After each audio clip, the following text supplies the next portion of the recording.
నమస్తే.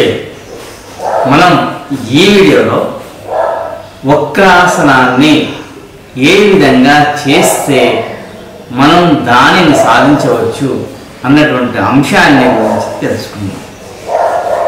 నెమ్మదిగా మనం ప్రయత్నిస్తే దేనినైనా సాధించవచ్చు. ప్రయత్నమే లేకుంటే దేనిని సాధించలేవు. ప్రయత్నమే పునాది. నీవు ఈ లోకంలో దేన్ని సాధించాలన్నా ప్రయత్నాన్ని సాగించాలి. ఆ ప్రయత్నంలో ఎన్నో రకాల కష్ట నష్టాలను అనుభవించవచ్చేమో, కానీ ప్రయత్నించిన ప్రతి ఒక్కరిని ఆ భగవంతుడు ఆశీర్వదించి విజయాన్ని తప్పక అందిస్తాడు. అదే క్రమంలో మనం ఈ వక్రాసనాన్ని చేయడం మూలంగా మనకు ఎన్నో లాభాలు ఉంటాయి. కాబట్టి ఈ వక్రాసనాన్ని మనం ప్రయత్నిద్దాం. ఏ విధంగా ప్రయత్నిస్తారో, ఏ విధంగా ప్రయత్నిస్తే మనకి వక్రాసనం మన ఆధీనంలోకి వస్తుందో ప్రయత్నిస్తున్నాను. మీరు కూడా ఈ విధంగా చేయండి. ఖచ్చితంగా మీకు ఈ వక్రాసనం మీకు అందుతుంది. ఈ శరీరాన్ని మనం ఏ విధంగా అంటే ఆ విధంగా మలచవచ్చు.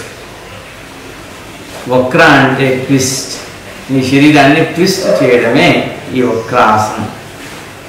నీ శరీరంలో నడుం భాగాన్ని, వెన్ను భాగాన్ని, మెడ భాగాన్ని, తల భాగాన్ని, కాళ్ళను, చేతులను, దాదాపు అన్ని భాగాలను ట్విస్ట్ చేయవలసి ఉంటుంది.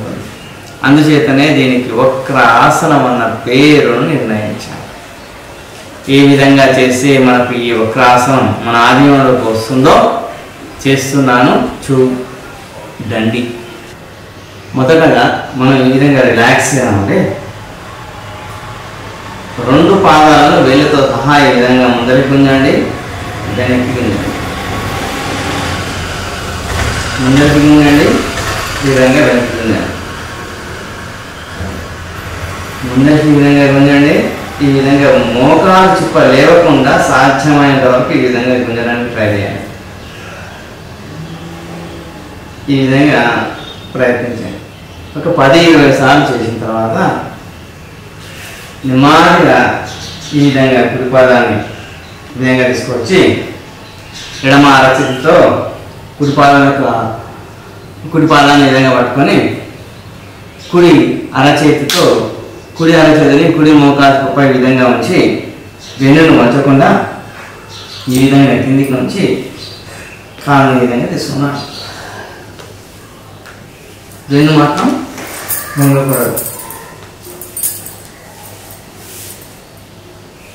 ఈ విధంగా ఒక 10 సార్లు చేసిన తర్వాత రెండో పాదంతో ఇదే విధంగా చేయాల్సి ఉంటుంది. ఇక్కడ స్ట్రేట్గా ఉన్నటువంటి పాదం మాత్రం బిగుతుగా ఉంచండి. వేళ్ళ నుంచి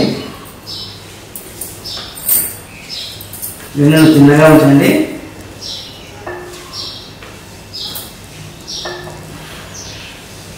ఆ తర్వాత బటర్ఫ్లైని చేయండి.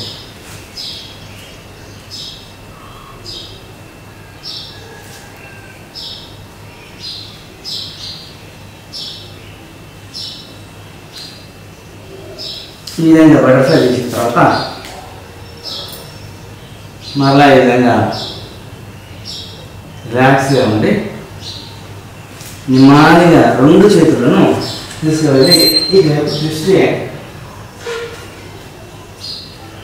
ఆ తర్వాత ఈ విధంగా వెన్నును సాధ్యమైనంత వరకు చిన్నగా ముంచి చిక్ చేయండి.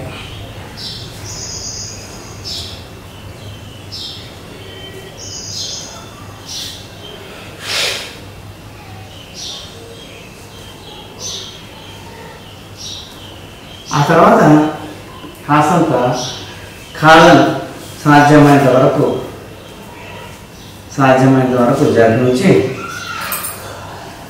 వెన్నును చిన్నగా ఉంచి నెమ్మదిగా ఈ విధంగా ట్విస్ట్ చేయండి.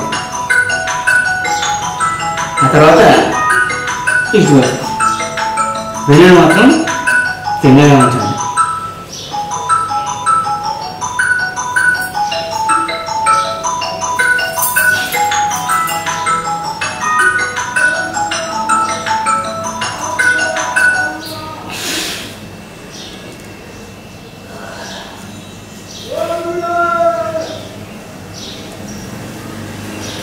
ఈ విధంగా ట్విస్ట్ చేస్తూ ఉండాలి.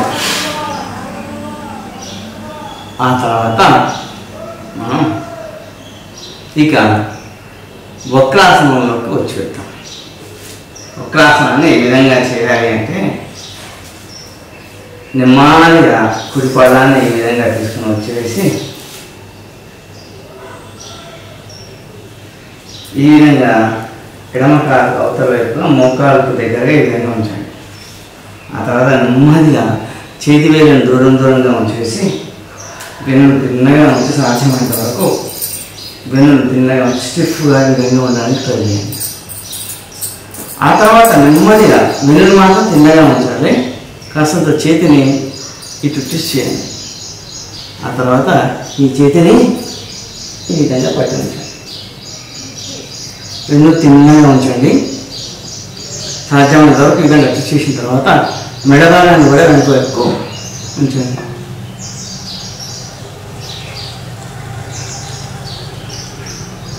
ఈ విధంగా ఉండగలిగినంతసేపు ఉండి నెమ్మదిగా ఈ విధంగా తీసివేసి రెండవ పాదంతో కూడా అదే విధంగా చేయండి.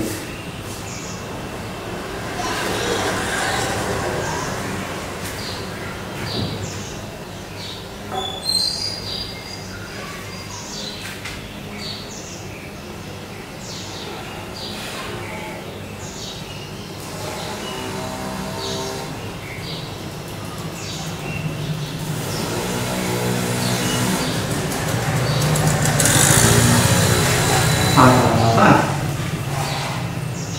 వక్రాసనాన్ని కాస్త ఇంప్రూవ్ చేస్తూ మరికొంత అభివృద్ధి పరుస్తూ ఈ విధంగా చూద్దాం.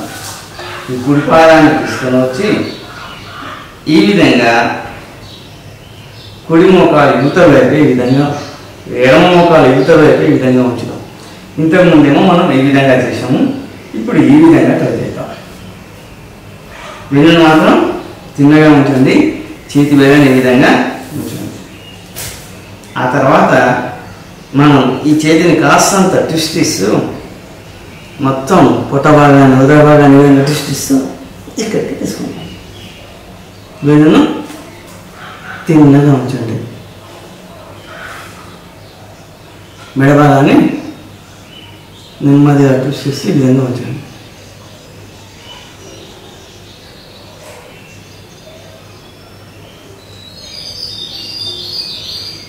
ఈ విధంగా ఉన్నంతసేపు ఉండి తిరిగి యథాస్థితికి రాండి. అదేవిధంగా రెండవ పాదంతో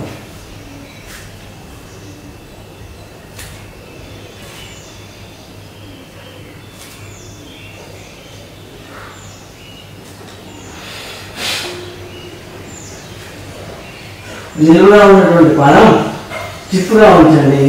వేలతో సహా ముందరికి ఉంచి ఈ విధంగా ఉంచండి.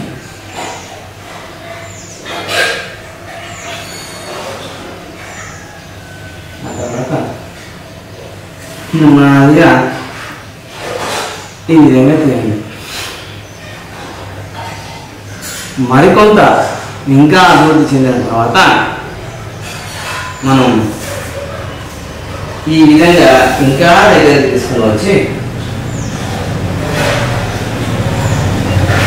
స్టిఫ్గా ఉంచి ఇప్పుడు చేతిని ఈ విధంగా కాస్త జరిపి ఎడమ చేతిని ఈ విధంగా తీసుకొని ఇలా కూడా చేయవచ్చు.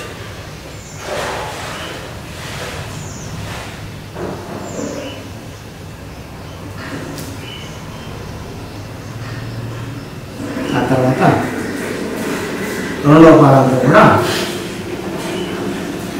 మనం ఆ విధంగానే స్టిఫ్గా చేయాలి.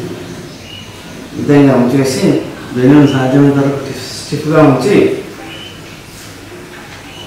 చేతిని ఈ విధంగా ట్విస్ట్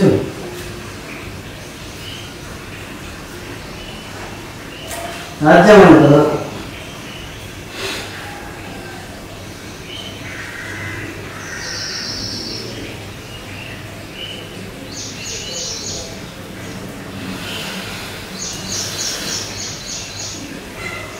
ఈ విధంగా మనం వక్రాసనాన్ని చేయవలసి ఉంటుంది. ఆ తర్వాత ప్రశాంతంగా కాసేపు ఈ విధంగా రిలాక్స్ అయ్యి నెమ్మదిగా ప్రశాంతంగా రెండు అరచేతులను ఈ విధంగా రాట చేస్తూ ముఖంపై ఈ విధంగా తీసుకుని వచ్చి నెమ్మదిగా మనం ఈ వక్రాసనాన్ని చేయడం మూలంగా మొట్టమొదటగా మన నడుము భాగంలో అడ్డదిడ్డంగా పేరుకపోయినటువంటి క్రొవ్వును మొత్తం తీసివేస్తుంది. అంటే ఈ వక్రాసనం చేయడం మూలంగా నీ శరీరంలో నడుము భాగంలో పేరుకపోయినటువంటి వక్రాలను తొలగించేస్తుంది, నాజుగ్గా చేస్తుంది. ఇక జీర్ణాశయ సమస్యలు మొత్తం తొలగించి వేస్తుంది. ఇక మెడ నొప్పి తొలగిపోతుంది, స్పాండిలైటిస్ సమస్య తొలగిపోతుంది, మలబద్ధక సమస్య తొలగిపోతుంది. ఇలా రకరకాల సమస్యలు నీ నుంచి దూరం అయిపోతాయి. ఉదర భాగంలో పేరుకుపోయిన క్రొవ్వు తొలగిపోతుంది, సులువుగా తీసుకున్న ఆహారం జీర్ణమైపోతుంది. ఇలా ఎన్నో రకాలైనటువంటి ఈ ఆసనాన్ని మీరు ఆచరించండి. మీ జీవితాన్ని మీరు మార్చుకోండి. మన చేతుల్లో ఉన్నటువంటి మన జీవితాన్ని మనమే మార్చుకోవాలి. ఈ వాస్తవాన్ని మాత్రం మీరు ఖచ్చితంగా గుర్తుంచుకోండి. మనల్ని ఎవరో బాగుపరుస్తారో అనుకునేవాడు మూర్ఖుడే అవుతాడు. మనల్ని మనమే బాగుపరచుకోవాలి అనుకునేవాడు ఉత్తముడు అవుతాడు. ఉత్తమ జాతికి చెందినటువంటి మన పెద్దలు భారతీయ సాంప్రదాయంలో మహోన్నతమైనటువంటి వ్యక్తిత్వం ఉన్నది.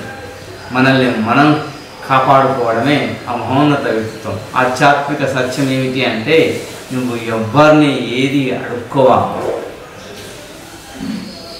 అడుక్కోవడం అనేది మన భారతీయ సాంప్రదాయంలోనే లేదు. నీ స్వయం కృషితో నీవు ఎదగడం నేర్చుకో. ఇది వాస్తవం.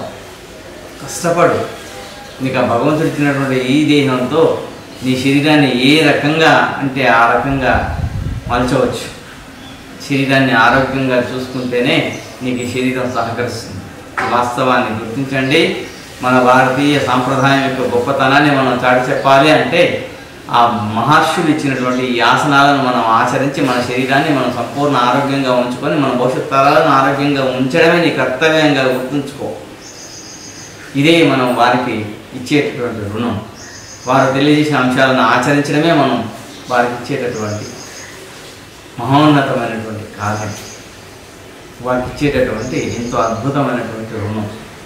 సర్వే జన సుఖినో భవంతు. ఓం శాంతి శాంతి.